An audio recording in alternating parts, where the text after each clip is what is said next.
Welcome to Focused Mind.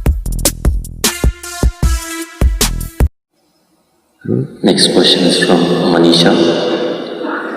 We have heard that in our culture there are many ways to boost immunity with the local resources available at home. Could you shed more light on building resistance using home remedies? Well, building up immunity is not going to happen overnight, this we must know.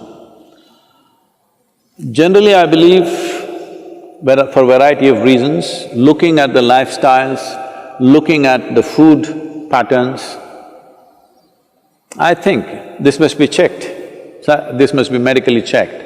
I think southern Indian people are having a better immune system than a whole lot of other people in the world, simply because of the food patterns and the practices and the weather and various other aspects.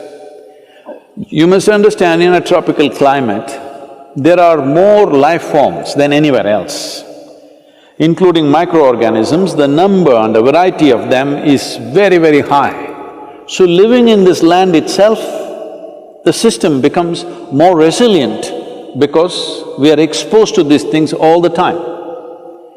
That is one aspect. Another thing is food, another thing is lifestyles. All these aspects are there. Being farming communities largely, most of us, if not in this generation, in the previous generation, we've all come from farming communities. So people lived on the land, that itself gave them enormous strength. In most other parts of the world, over 80% of the population moved away from farming probably 100 years ago. In India, we've just moved away from the land only in the last 25–30 years ago. This benefit is still there with us. It will not stay with us if you're continuing… if everybody starts living in high-rise apartments without being in contact with the ground and start living like lab rats, protected from everything, well, our immunity also will go down. But I think we still have this advantage. But right now, what can I do to boost my immunity? As I said, it's not an overnight solution, but in a period of time, you can do this. Well, let me talk about very common things available. One thing is, I must say this, we are sacred ash people, we're always ash smeared one way or the other.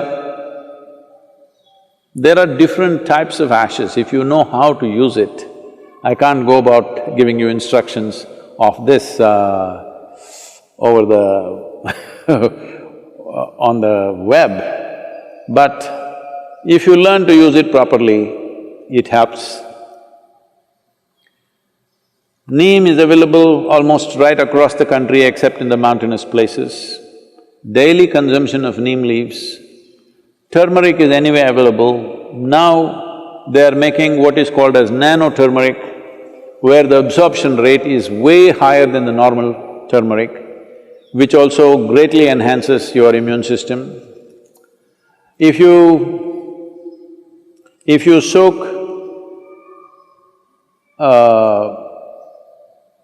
the gooseberry or the amla or the nallikai in honey overnight, along with some broken pepper, black pepper or green pepper. Green pepper, I'm saying for those of you who are in other countries, green pepper does not mean chili. We mean to say raw pepper. The peppercorn, when it's raw, which you might not have seen in most parts of the world, here it's common for us, it's available. So, soak it in honey and every day about 3 spoons, 3 times a day. It works best, all these things work best when you're on an empty stomach, that's the first thing that you take. If you do these things, you can see a significant increase in your immune system. I would say in 4 to 8 weeks, one can see significant betterment of one's immune system. There are yogic practices which are hard to teach, but right now, just doing a chant and doing Isha Kriya, this will also enhance your immune system. Let this be very clear that this is not treatment for coronavirus, nor is it a prevention. I did my chant, so I go and do irresponsible things, it's not going to work like that. These are things you do over a period of time and strengthen your system, that the next virus that comes, you may be in a little better place to handle. That is if you're there. Yes, don't take this lightly. Do not take this lightly. Right now, it is a challenge for every one of us to stay alive through this period. That's what it means. Do not think it's some remote thing that happens to somebody else in China or Italy. Right now, if you stay alive through these 6 to 8 months, that means we have handled this responsibly. If every one of us stay alive, that means we are good. We have lived consciously and responsibly, that's what it means.